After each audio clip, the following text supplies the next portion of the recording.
Lanjut Bu, terkait satu lagi materi terkait dengan sediaan steril itu terkait dengan wadah dan cara pembuatan sediaan steril.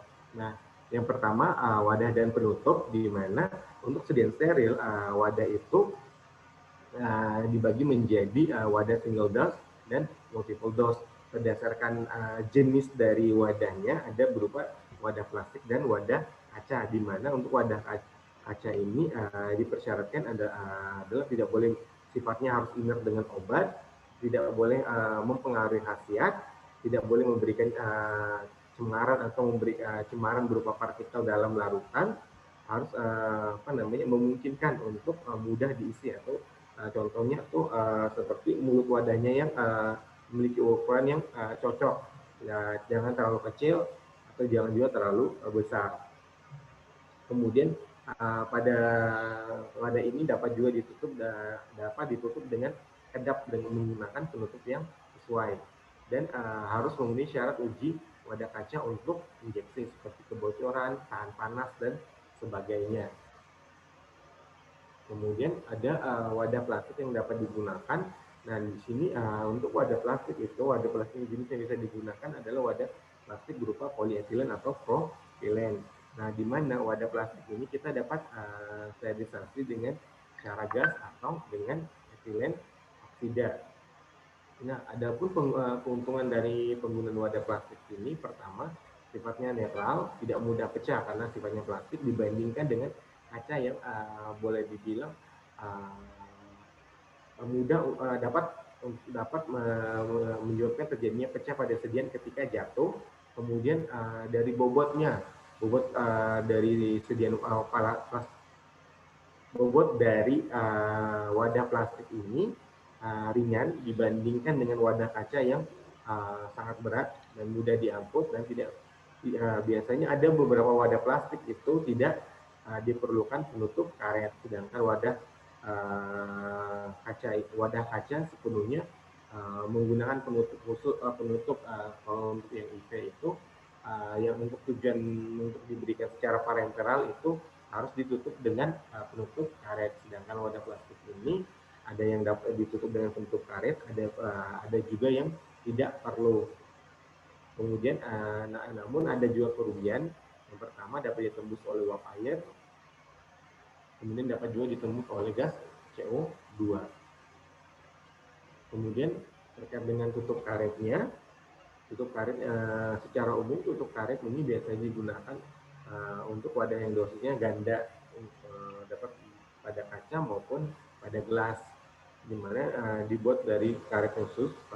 Kemudian syaratnya ini jika direbus ini karetnya sifatnya tidak lengket, tidak rusak, dan jika ditusuk dengan jarum suntiknya tidak rusak, dan ketika dilepas jarum suntiknya itu si karetnya tuh segera menutup kembali.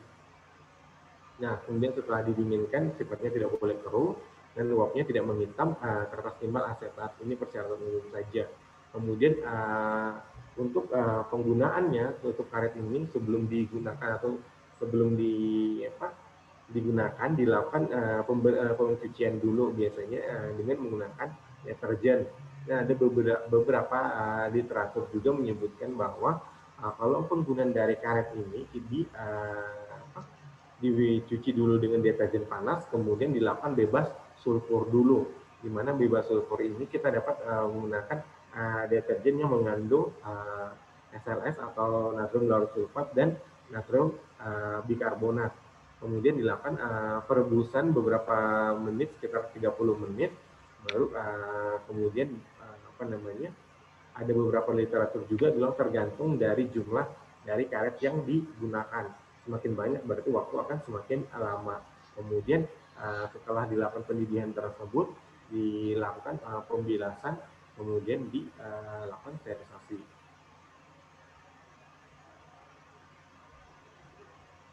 Ini salah satu sterilisasi yang bisa digunakan atau bisa juga langsung ke dalam kotak dibungkus, kemudian dimasukkan ke dalam kotak plastik.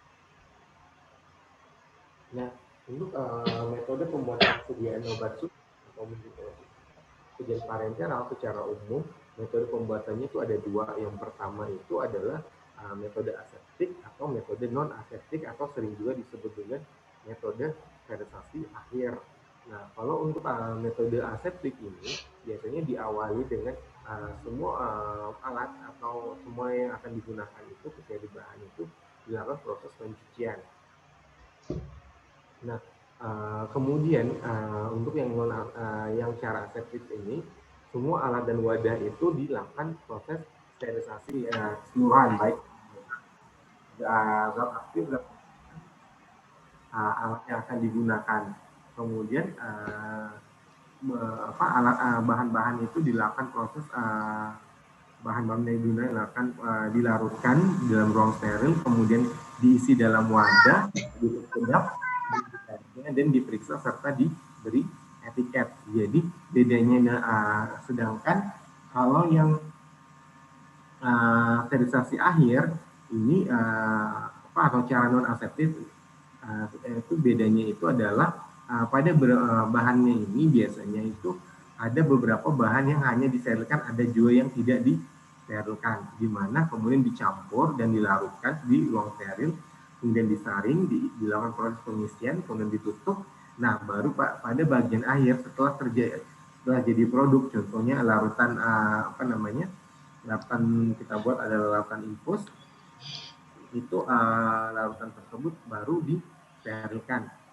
Setelah disterilkan baru dikarantina dan diperiksa, serta diperiksa di sini maksud adalah dilakukan in proses kontrol. Dari di industri itu akan melakukan proses kontrol dari beberapa seperti uji kejernihan, uji kebocoran.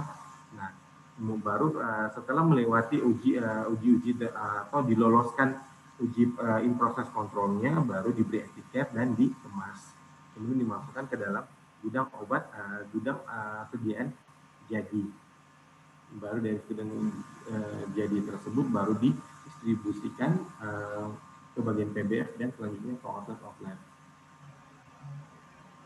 Adapun pengujian yang biasa dilakukan itu di mana menurut FDA itu kita harus melakukan kontrol kualitas, di mana dapat dilakukan dengan menggunakan sistem dan dokumen yang berkualitas serta petugas yang berkompeten. Kemudian fasilitas dari dan perlengkapan itu dilakukan pengontrolan yang baik dan penggunaan mutu sediaan yang baik juga, serta sistem produksi yang baik menyesuaikan dengan regulasi masing-masing negara, dan packaging atau kemasan yang baik, dan memiliki standar laboratorium quality control yang baik atau yang tepat. Ini ada beberapa jumlah sampel jika diproduksi, kemudian jika diproduksi sekian jumlah sampel yang dapat diambil untuk secara random untuk dilakukan in proses kontrol. Nah, dan ini adalah beberapa jumlah yang maksimal yang diperbolehkan untuk alkohol ditoleransi ketika produksi dalam jumlah tersebut. Jika tidak memenuhi persyaratan, maka akan akan dilakukan uji banding lagi untuk melihat apakah sediaan tersebut layak untuk rilis atau tidak. Nah, adapun pemeriksaan yang dapat dilakukan, proses kontrol yang dilakukan selama proses tersebut, itu pertama adalah uji kebocoran pada wadahnya, kemudian ujian sterilitas dari sediaannya, kemudian ujian pirogenitas.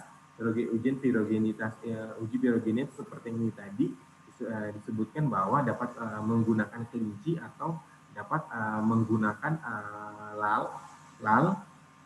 Kemudian uji kejernihan dan warna, di mana uji kejernihan ini kita bisa amati dilewatkan pada suatu bidang di mana memiliki latar putih untuk melihat ada atau tidaknya partikel di situ, kemudian ada keserangan bobot dan volume. Nah, kalau uji kebocoran ada beberapa cara yang dapat digunakan. Pertama, seperti ampul itu dibalikkan, kemudian diamati bagian bawahnya mengalami ada tetesan air yang keluar atau tidak. Kemudian setelah dalam kondisi panas ini kita biasanya tuh ada suatu wadah dimasukkan dalam wadah tersebut mengandung metilen bir 0,1 tersebut kemudian disimpan. Nah, jika jika bocor, metilen blue ini akan berdifusi masuk ke dalam sedian kita. Jika tidak bocor setelah diangkat itu wadah sediannya tetap berwarna bening yang seperti semula. Kemudian ada pemeriksaan sterilitas, ini nanti aja Bu, nanti ada part untuk uji sterilitas.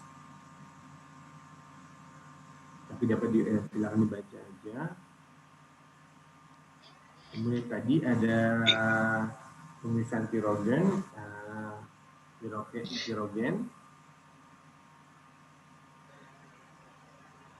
Kemudian ada pemeriksaan kejernihan, berwarna diperiksa dengan wadah dari latar belakang hitam dan putih, bisa dari samping, kemudian untuk melihat ada tidaknya partikelnya. Kemudian keseragaman bobot, secara umum mirip dengan keseragaman pada ketika pada pengujian keseragaman bobot untuk sediaan larutan non steril juga sama aja. Itu dengan keseragaman volume. Paling ada tambahan dari pengujian tadi adalah pengujian pH-nya, kemudian diuji juga homogenitas dari sediaan, serta khusus untuk produk baru itu dilakukan pengujian toksisitas. Dapat dilakukan pengujian toksisitas kita menggunakan metode BSLT dengan memanfaatkan anak udang atau brain shrimp lethality test, pembagian dari BST itu untuk mengetahui berapa sih nilai LD50-nya. Kemudian setelah dilakukan pengujian tersebut, dilakukan proses pelaporan, di mana dalam laporan yang dibuat itu harus memuat nama produk, nomor batch, nomor kontainer, nomor pemeriksaannya, tanggal diperiksa, kemudian dibagi kelompoknya. Apakah ada kelompok yang mengalami penolakan? Jika ada, maka dipaparkan bahwa kontainer yang ditolak yang mana, kemudian jumlah persennya yang ditolak berapa, kemudian jumlah secara umum jumlah sampel yang diperiksa berapa, jumlah sampel yang ditolak berapa, dan berapa sih batch yang memenuhi syarat dan ditandatangan oleh supervisornya.